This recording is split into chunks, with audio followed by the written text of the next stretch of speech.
Operation కగారును ఆపేంత వరకు ఇదేమి రాజ్యం ఇదేమి రాజ్యం ఆపరేషన్ కగారు పేరుతో అమాయక ఆదివాసులను చంపడమా?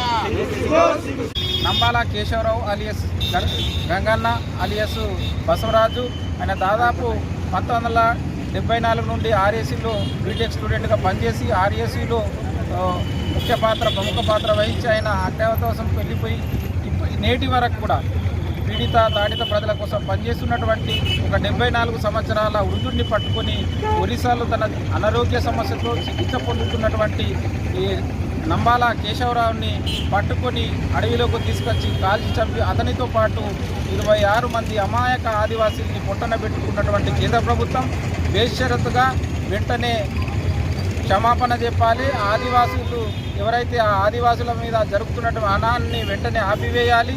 ఏదైతే మావోయిస్టులు గత 6.5 నెలల నుండి కూడా వాళ్ళు మేము శాంతి చర్చలు జరపండి, మాతోటి మేము కాల్పుల విరమణ పాటిస్తున్నామని చెప్పేసి స్పష్టంగా మీడియా ముఖంగా ప్రకటించినప్పటికీ కూడా ఇవాళ నిరాయుధులైనటువంటి మావోయిస్టులను ప్రజలను పట్టుకొని వాళ్ళ బూటకపు ఎన్కౌంటర్లో చంపివేస్తున్నారు. కాబట్టి సుప్రీంకోర్టు సిట్టింగ్ జడ్జి న్యాయమూర్తి చేత పూర్తిస్థాయి విచారణ చేపట్టి ఎవరైతే అక్కడ బలగాలు పాల్గొన్నాయో వాటి మీద కేసులు నమోదు చేయాలి.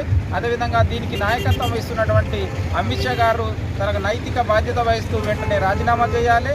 ఎందుకంటే ఇవాళ దేశంలో ఇవాళ అక్కడ జరుగుతున్నటువంటి అనాన్ని దేశం మొత్తం కోడైకూస్తూ అన్ని వర్గాలు ప్రజలు ప్రజాస్వామికవాదులు మావోయిస్టులతో శాంతి చర్చలు జరపండి, ఆదివాసీలను కాపాడండి అని చెప్పేసి అనేక పద్ధతుల్లో నిరసనలు ధర్నాలు ర్యాలీలు చేస్తున్నప్పటికీ కూడా వల్ల నిమ్మకు నీరెత్తినట్టుగా వివరిస్తున్నటువంటి కేంద్ర ప్రభుత్వం బేషరతుగా ఇవాళ మావోయిస్టులతో చర్చలు జరపాలి, ఆదివాసులను కాపాడాలని చెప్పేసి కూడా మేము ఇవాళ వామపక్షాలు ప్రజా సంఘాల ఆధ్వర్యంలో ఇవాళ నిరసన ర్యాలీ చేపట్టినాం. ఇవాళ కేంద్ర ప్రభుత్వం ఏవైతే పాకిస్తాన్ తోటి చర్చలు జరుపుతూ ఉగ్రవాదులతో చర్చలు జరుపుతున్నటువంటి కేంద్ర ప్రభుత్వం ఇవాళ దేశ పౌరులైనటువంటి మావోయిస్టులతో ఎందుకు చర్చలు జరుపుతలేదు? ఆదివాసులను మరి మొత్తానికి చంపివేసి ఈ మొత్తం కూడా అక్కడ ఉన్నటువంటి వనరులను సహజ సంపదను కూడా ఆదాని అంబానీ బిర్లా ఇట్లా మోస్కో కంపెనీలకు కట్టబెట్టాలని చూస్తున్నదో అర్థమవుతుంది. కాబట్టి దీన్ని దేశంలో ఉన్నటువంటి అన్ని వర్గాల ప్రజలు ప్రజాస్వామికవాదులందరూ కూడా ముక్తకంఠంతో ఖండించి ఈ కగరా ఆపరేషన్ను ఆపే వరకు మావోయిస్టులతో శాంతి చర్చలు జరిపే వరకు ప్రజలందరూ కూడా పెద్ద ఎత్తున నిరసనలు తెలిపేయాలి. కేంద్ర ప్రభుత్వం పైన ఒత్తిడి తీసుకొచ్చి వాళ్ళ ఆదివాసులను కాపాడాలని చెప్పేసి కూడా మేము ఇక్కడ వామపక్షాలు ప్రజా సంఘాల ఆధ్వర్యంలో ఇవాళ నిరసన ర్యాలీని చేపట్టడం జరిగింది. కేంద్ర ప్రభుత్వం ఆపరేషన్ కగార్ అని చెప్పేసి ఆపరేషన్ని ప్రారంభించి ఛత్తీస్గఢ్ రాష్ట్రం పైన దేశం పైన దాడి చేసినట్టుగా పెద్ద ఎత్తున బలగాలను తరలించి ఆ రాష్ట్రంలో ఉన్నటువంటి ఆదివాసీ ప్రజల్ని హత్య చేయడం జరుగుతూ ఉంది. దీన్ని నిలిపేయాలని చెప్పేసి గత సంవత్సర కాలంగా అనేక ప్రజా సంఘాలు రాజకీయ పార్టీలు రాష్ట్రంలో దేశవ్యాప్తంగా పెద్ద ఎత్తున ఆందోళన చేస్తూ ఉన్నారు. అయినప్పటికీ కూడా బూటకపు ఎన్కౌంటర్లలో అనేక మంది ఆదివాసీ ప్రజల్ని ఈరోజు హత్య చేస్తున్నటువంటి పరిస్థితి ఉంది. కాబట్టి తక్షణమే ఆపరేషన్ కగార్ని ఆపేయాలి, ఆదివాసీ ప్రజలకు జరుగుతున్నటువంటి హననాన్ని ఆపేయాలని చెప్పేసి డిమాండ్ చేస్తూ ఉన్నాం. అదేవిధంగా కేంద్ర ప్రభుత్వం ఈరోజు ఉగ్రవాదంతో చర్చలు జరుపుతుంది, పాకిస్తాన్ దేశంతో చర్చలు జరుపుతుంది, అక్కడ కాల్పుల విరమణను ప్రకటిస్తుంది. కానీ భారతదేశ పౌరులు మూలవాసులైనటువంటి ఈ ప్రజల హననాన్ని ఆపడం కోసం మావోయిస్ట్ పార్టీ ప్రతిపాదించిన చర్చలకు మాత్రం ముందుకు రావడం లేదు. చాలా సిగ్గుసేటు. ప్రజాస్వామ్యాన్ని అపహాస్యం చేస్తున్నటువంటి పరిస్థితి ఈరోజు ఈ కేంద్ర ప్రభుత్వం మోడీ అమిత్ షాల నాయకత్వంలో ప్రజాస్వామ్యాన్ని కూని చేస్తున్నటువంటి పరిస్థితి ఉంది. తక్షణమే ఇవాళ వాళ్ళు చర్చలకు ముందుకు రావాలి. గత 6 నెలల కాలంలో మావోయిస్ట్ పార్టీ 4 లేఖలు విడుదల చేసి మేము చర్చలకు సిద్ధంగా ఉన్నామని చెప్పేసి బహిరంగ ప్రకటనలు చేసిన వాళ్ళు, మీడియాతో ప్రకటనలు చేశారు.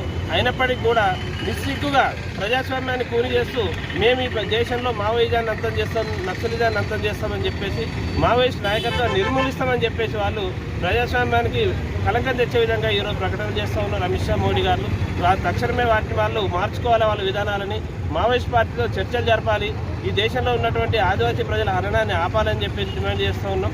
ఇలా నిరసన కళ్ళకు నల్ల బ్యాడ్జీలతో నిరసన ర్యాలీ చేపట్టి ఇలా కేంద్ర ప్రభుత్వంకు డిమాండ్ చేస్తూ ఉన్నాం.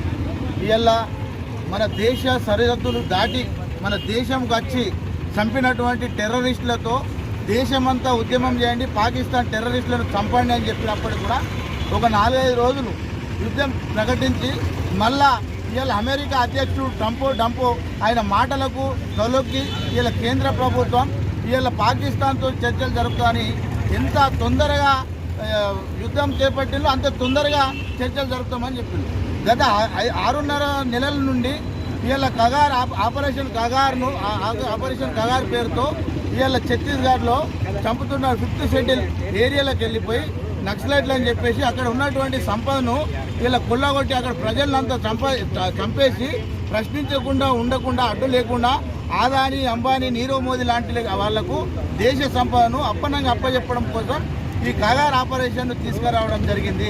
ఇలా నిన్న జరిగినటువంటి ఎన్కౌంటర్ బూటక్ ఎన్కౌంటర్ ఇలా ఈ నక్సలైట్లు దేనికోసం ఉన్నారు?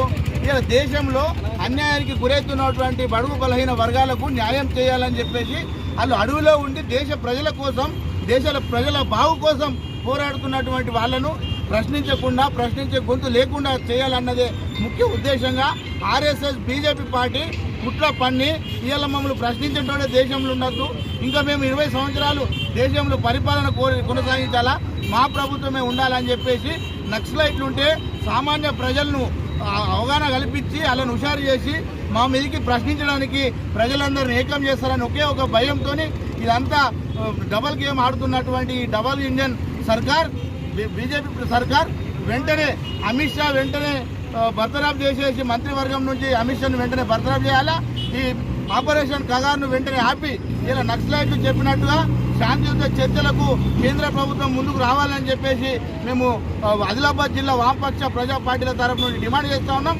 లేని పక్షంలో రానున్న రోజులలో పెద్ద ఎత్తున ఆందోళన కార్యక్రమాలు చేపట్టడానికి సిద్ధంగా ఉన్నామని కేంద్ర ప్రభుత్వాన్ని